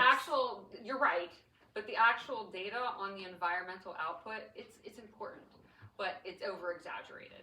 Is it? Yes, very We much still so. don't know what we're going to do with our nuclear waste. They do not have a plan for the current nuclear waste that we're producing. Right. So it's not, So, I don't okay. think it's overstated. But so But- it is like the statistics that say like using you to generate one image costs like 10 bottles of water. That's like the same rhetoric that says that you need to throw away that water bottle while there are elites who are taking 10 flights a day across the United States. It's I just, like, I always try to Yeah. think about, like, as an individual, like, what is in my sphere of influence. And so with our students, I think the thing that really concerns me, there's two things. One, that we have this belief that we don't have agency anymore. We have a belief we don't have agency, and it's becoming embedded into the environment itself. What do I mean by that? Wait, Yeah. because if you look at the younger generation, many of them that are on their phones regularly are being fed information all of the time, to your point, algorithms. So to have to go seek for information is a very different behavior than receiving information. There is a friction that comes with having to decide between this and that. Even if I do a general Google search, first comes up the AI, the second things that are coming First up. thing, Okay, yeah. now I have to choose among those. A lot of people aren't even going past the No, AI that's they're not. generated. They're not. Now, if I Yeah. go to ChatGPT, I don't even have to go through that friction because it tells me. But here's the problem. Again, even with the LLMs, and I'm talking specifically generative AI, is the appearance of knowledge. And unless you have deep knowledge in the content area, how do you even evaluate what it's putting out? To the gentleman's point, you can't. Yeah. It's one of the things. So at the last, Tristan, I don't know how it's actually Tristan. Tristan. So Tristan, one of the most impactful things from the symposium for me was his talk, and it was also a conversation with Julia Hildebrand and Laura and our work where we were just coming together on this idea of agency and responsibility, and I can't help but think like. We're being told narrative, and this is what Tristan, this is how he had an impact on me. We do have agency, but it has nothing to do with our own personal use and everything to do with our ability to make corporations accountable. So when we're saying, and so as we're saying, like you need to focus on your use, like in this idea of our sphere of influence, rather than worrying about like using a prompt for ChatGPT, I have a paper called The Dialogic Otherwise, and it's based on Google. And it's this idea of, imagine where instead of focusing on this debate of whether AI should be used in the classroom or not, we were focusing on approaching a corporation to say, AI should be actually being used for human flourishing. So let me give you an example. So yes, so instead, I was brainstorming with my kids because I was writing an article. It's called The Algorithmic Hearth, right? It's like this idea of us gathering around a hearth, but we're all on our own individual feeds. And I said, well, what would it look like if we could use AI to help our family flourish? So imagine Netflix that's aware of all of our likes and dislikes, so it can choose a family movie for us one night. Like that technology exists. Imagine, so getting here, it was probably efficiency or money, right? So you probably got here with the cheapest, or some of us, like some of you did not, but the cheapest route or the fastest route. Imagine if you were able to choose the safest route. Imagine if you were able to choose to get here by the most scenic route. That technology exists, but we're not empowered to ask for that. No. We could ask for, algorithms could still exist. We could give our Google data over, but imagine the technology exists, a Google calendar that can look at everyone's calendar and say, this family, you know what would be great? Saturday between 3 and 5, everybody's free. This is a great de-stress time. Let's block this off for nothing. Let's shut down the screens and let's encourage family time. That is, like, these tools can be used in good But ways. in order to do that, you have to give an agent root access to your computer, which means it has access to everything on your computer. So just one other thing. AI agents are a problem in higher education and all of education. I detected an agent being deployed by a student in the summer. I think I had about 5 this past semester of computer science students and information technology students. An agent just takes the class as if it's a human being, it's a machine. So the machines are taking the class. They failed because I detected it, but there's a bigger issue going on here. Faculty don't even realize that this is happening, and it's happening at scale. it undermines the very reason for education and learning. So I think there's like bigger questions that we need to think about whether like I should teach prompt engineering or not. And there's a case in just the last week that is really sort of interesting that I was just talking with my students, that if some of people know about Grok, which is Elon Musk's AI that's built into X, formerly Twitter, was involved in the last couple of weeks of creating sexualized images of users on the platform, many of which were non-consensual. So non-consensual kind of deepfakes, and it had to get to the point though before someone could take this idea of like we're going to challenge the corporations. Well, it literally took the UK saying we're going to ban we're going to ban X in all of the UK before sort of Elon Musk and then kind of responded, and it had gotten so bad. I mean, it was creating sexualized images of children on the app and like just presenting it, and so it has to get incredibly dark for like this idea of like corporate kind of like pushback, and like it's not just like we can sort of say like we're gonna challenge the corporation to create better AI. Like I think they do such bad stuff, and then and then it was finally like I don't know, sexualized images of children. I think we're gonna draw the line there, and it had to get to that before people were starting to get there was a political kind of response, like the kind of response maybe Tristan, I guess Harris once is looking for, right? Like, and I don't know if we should be I would like to think that maybe we could start to exert our own personalized agency in smaller spheres and have that reverberate before we have to let it get to such a terrible point. It's already there. Yeah. Can we do 2, 3, 4? Oh my gosh. Well, I saw Michelle first. So Michelle. So I want to articulate this as a proud Luddite with the understanding that Luddism is not anti-technology, it's empowerment of the humans. We've been talking about that. And when you were originally framing this as literacy as an environment point, that's where I want to go back to the last 20 years and deal with political economy. Yeah. That the technology that has been now brought forward is preceded by 20 years of undermining of civil liberties, and that is the environment that we are now trying to define and express for what to do with these tools.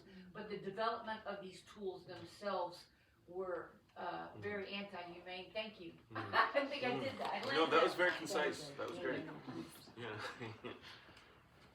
Oh sure. I saw you next. I see Lance. Yeah, I'm sorry. Yes, I'm.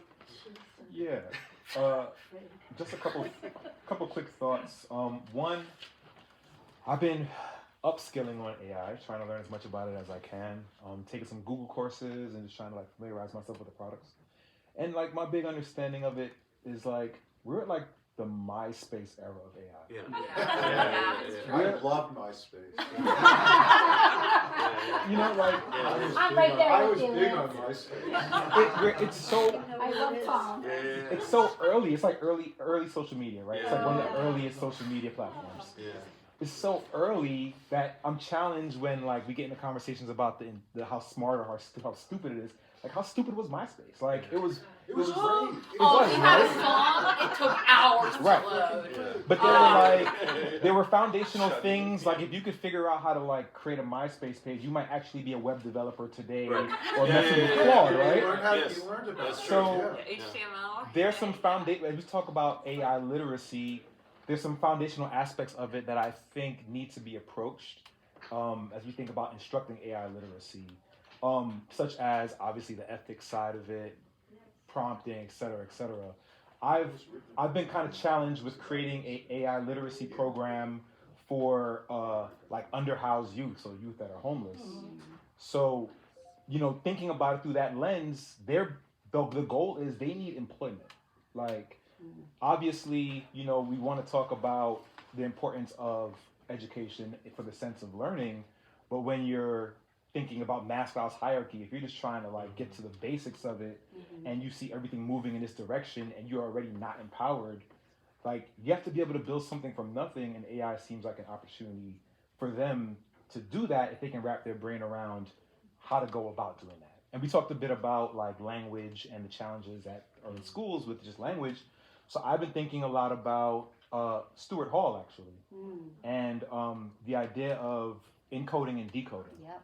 And the fact that, AI is this experience where you are encoding information with the goal of the receiver decoding it being the AI, and you have to almost like, also thinking about this a lot, code switch, which is like, how do you kind of like, say something with the goal of getting the result you want from the receiver.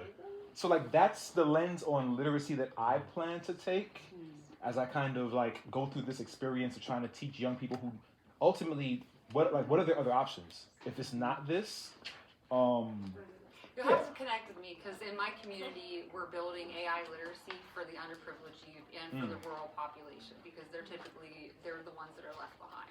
So we have programs and we're getting grants right now for that. So just thinking, like afterwards. Yeah, because at the dinner I didn't get your information. And just to kind of like to wrap it up, the things that I'm kind of focused on is like, how do you maintain agency in this entire experience, right? Like what I've learned is that ultimately my ability to critically think is what's guiding the AI.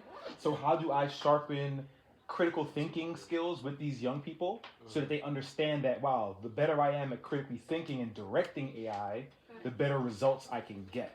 So I think that's very important. And also like human at the center, right? Like how do I maintain my agency as I'm working with this thing and collaborating with this thing is really what I'm trying to stress and get them past the plagiarism conversation. So yeah. Can we do 1, 2, and we'll let Lance have the last word. I want to put a plug in for our monthly book reading group from the Media Ecology Association. Because what I'm going to say about education was jogged that last Monday there were 8 of us. And I don't know if I heard correctly, but Postman was being discussed, and since I was the only student of Postman in that room, I felt I have to speak up about what I know about him. And what struck me today is we are talking about education. What is the main purpose of education? Just to get information or to become citizens? To learn how to be in a group? To learn, and so I took this quote out from one of Postman's books, The End of Education, and I'll start with this came up on, it was last Monday. It was laws of media, but everything comes up with laws of media. Postman, it raises the question, is it possible to preserve the best of American traditions and social institutions while allowing uncontrolled technological developments? And then he says a few other things. I have aligned myself with Louis Mumford and Jacques Ellul in answering no. And so I think that we already are inside this discussion of this tool with losing the larger frame, which I think is a problem. Because if your son got information from a book at 7 years old about biology or AI, what difference does it make? That's information. Is that education? And then even the speech, what you were bringing about the speech, it's the same thing. How will they communicate with each other, and how will that help them going forward, and so on? And your idea about earning respect of the other people this is a very important thing in an educational environment. So it's teaching people how to think and ask questions, not where they're going to get the information from. And I saw this Tristan guy recently, and he talked about he was kind of enthusiastic about artificial intelligence, and he said it could create a PhD level hammer. And I burst out laughing, and I said, Joe, I wonder what a PhD level hammer could do that an ordinary hammer couldn't. And I think that's a problem we have to keep in mind. And here's the last piece of this. that struck me. We're talking about social change based on technology, the introduction of technology. And we were talking about laws of media, which is talking about the cyclical nature of how societies change. And they don't change overnight, and we're not in a place. We're always evolving. And that's where general semantics comes in. Et cetera is happening. And so I think that that is the most important part of the conversation, is what are we doing? And why are we doing? And why are we so terrified? We have to take back our agency. And I mean, if we have a guy that smart who's worrying about, well, of course, we know smart people say dumb things, we all do it. A PhD level hammer, you know, that is ridiculous. And so I think it's about thinking, so I highly recommend that monthly book reading class. Because I read all the books, and if it's really helping me to hear what other people say, I invite you. Go to the Media Ecology website to find out more. Yeah. Media-ecology.org. I don't know if I'll be able to make sense of this, but I'm interested in this idea of efficiency kind of being the culprit, and like the efficiency convenience brain, that everything needs to go so fast and it's all output and not process, and that's kind of maybe this foundation issue of why it is tempting to use these things. But then, which I hate to be like, I'm playing devil's advocate because I think that's very annoying, but I have to with myself, because I'm 28 and I see this world that I'm marching into, and I have to be like, what are the affordances of this kind of moving away from literacy world? And I read this great essay by Christine Nystrom, Literacy is Deviance, and thinking about like, okay, what if literacy is kind of, not to prioritize some natural state, but taking us a little bit away on this abstracted, you know, not the experiential, does that not lead to the efficiency brain? Like, is the efficiency state not that on steroids and just coming back around? So I'm curious, like, is there some integration of maybe with literacy we've been off on this path that denied intuition or this other side of things, and like we come back around to that in some way now? That's like a paradox that you're identifying. I think that's like totally true, and that literacy and efficiency are somehow connected historically, or that they're moving along the same lines. But I mean, like, I guess my response to you would be like, and this is like what I was just talking about my students, like this idea of like, what are the things that are important to you that have friction, that have struggle, that are inefficient, that take time, that are hard work, and often those are the things that are the most valuable, right? Like, so, you know, like if you think about, you know, having a relationship with someone, raising a child, like, you know, going for a walk with a friend or whatever, like whatever is important, reading a book or whatever, these things are incredibly often, making a meal, it's easier just to order it or do whatever, but like, you know, often, right? But it's, the inefficiencies sometimes are often like the most important part of life, and to be wary of companies trying to sell you like convenience, and then you wake up one day and you find you have nothing left, right? Like that if you have no friction in your life, but somehow your life is like totally friction inside, right? Because you have done nothing, right? And so like embrace, like, I don't know, like embrace those opportunities for or when they're happening, be like, okay, like this is, you know, this is like one of those times. Have y'all read that Anna Kornbluh book, Immediacy? Oh, it's literally what it's about. Okay, yeah. Immediacy. Okay. Immediacy. Yeah. She just put it out like 2 years ago. Okay, cool. Friction is like the main word. Yeah. Bring it home. Take us Anton. Well, I wasn't going to bring this up, but since you mentioned MySpace.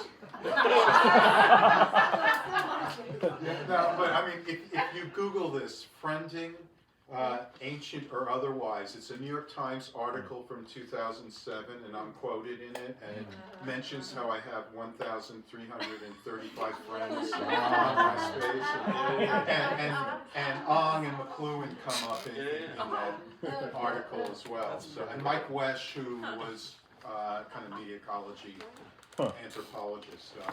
But you've been bringing up Neil Postman, so I wanted to, there's three things about Postman I wanted to bring up. One is that Postman always used to say that the people who created all this technology were all people who were very literate and read a lot of literature. And I recall like Norbert Wiener saying that everyone, an educated person, should know Shakespeare and also know the laws of thermodynamics. And he was saying that at a time when he thought, well, everyone knows Shakespeare, but no one, people who don't know science don't know the laws of thermodynamics.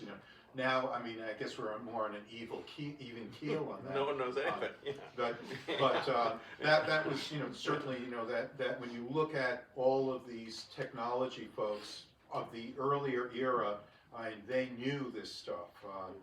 And people don't realize this, but Postman was very good friends with Alan Kay, who was the person, he was like the head of Xerox, the Palo Alto Research Center, where they developed many of the basic technologies that we take for granted. And I was very fortunate. Alan was in New York one time and just came to Fordham and talked to a little class that I had. And he explained that they came up with like 7 major breakthroughs, most of which Xerox saw no use for. The big one was the GUI, the graphical user interface that Mac and Windows are based on. The only one they liked was the laser printer, which makes sense for Xerox. But anyway, he gave a talk to my class, and he said like 1% of the people are the really brilliant, like highly intelligent people who come up with this stuff and have no interest in anything else except just purely intellectual exploration. And then there's this other 9% that make up this 10%. The other 9% are the ones who are smart enough to exploit it, and that's like Steve Jobs and Bill Gates. These aren't the really brilliant people. They're the ones who take advantage of the really brilliant people to bring, make money off of these things. But the second point I wanted to make was you invoked his thermostatic argument, and the thing to know about Neil was that he didn't, that wasn't like an absolute for him, and he didn't believe that we should always be opposed to the currents. He was trying to find a way in. Because in 1969, in the book he co-authored with Charlie Weingartner, Teaching as a Subversive Activity, and he was following Marshall McLuhan and others, and he was saying, schools need to readjust because of television and all the new media of that time, and they need to be made more relevant. And by 10 years later, he realized this was wrong, and that schools need to really try to conserve the literate, print-oriented culture that existed. So he was looking for a way in to make that argument while acknowledging his previous stance, which he had reversed, although all of the basic media ecology points were still there. And just reversed that position, and that's where he wrote Teaching as a Conserving Activity. But really, he had a position, and the position was that print culture was right. The print culture established a nice balance between orality and literacy. And that was what had been disrupted particularly by television. And that's what we needed to, it was that balance that we needed to reestablish. So we shouldn't always oppose that. When we get the good balance, then we should hold on to that. But the third point I want to, and it's just like back when I started there, Postman was influenced by a lot of different people. And there was an Israeli behavioral scientist, I think Terry Manzella may remember him, Gabriel Solomon. Remember Gabby? Yes. And he came to talk at one of our in-house conferences. And it was just a perfect metaphor. He talked about how new technologies short-circuit learning. And Postman adopted that metaphor, at least in some of maybe in Teaching as a Conserving Activity, one of the earliest ones.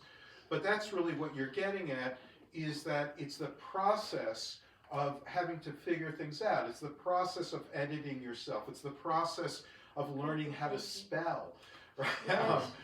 That gets short-circuited by all of these technologies, and maybe sometimes that's okay because we don't have to memorize everything, but to a large extent it has been, learning continues to be short-circuited by every new step. And I'll say, like, even memorizing, which we're all grateful that writing allowed us, freed the mind from memorization, as Eric Havelock talked about.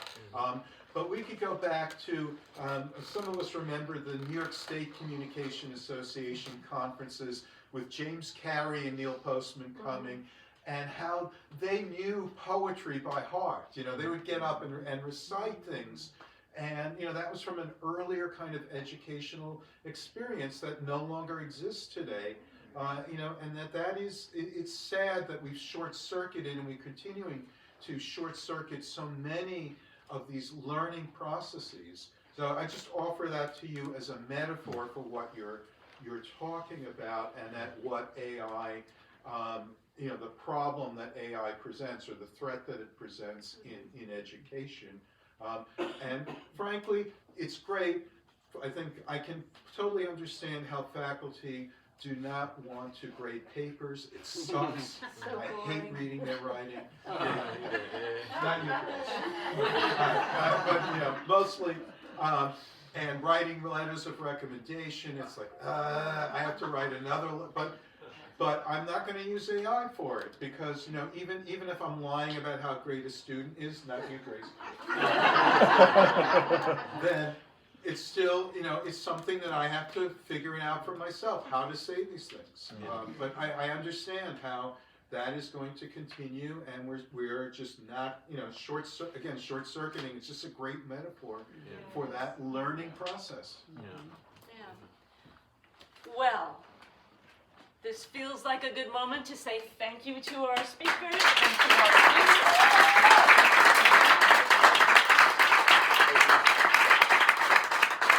Maybe they'll stick around for a couple minutes in case you want to come up and say hello and follow up with anything. But otherwise, thank you so much for coming, and come back on February 4th, right? The event will be posted tomorrow, I promise, for you to register.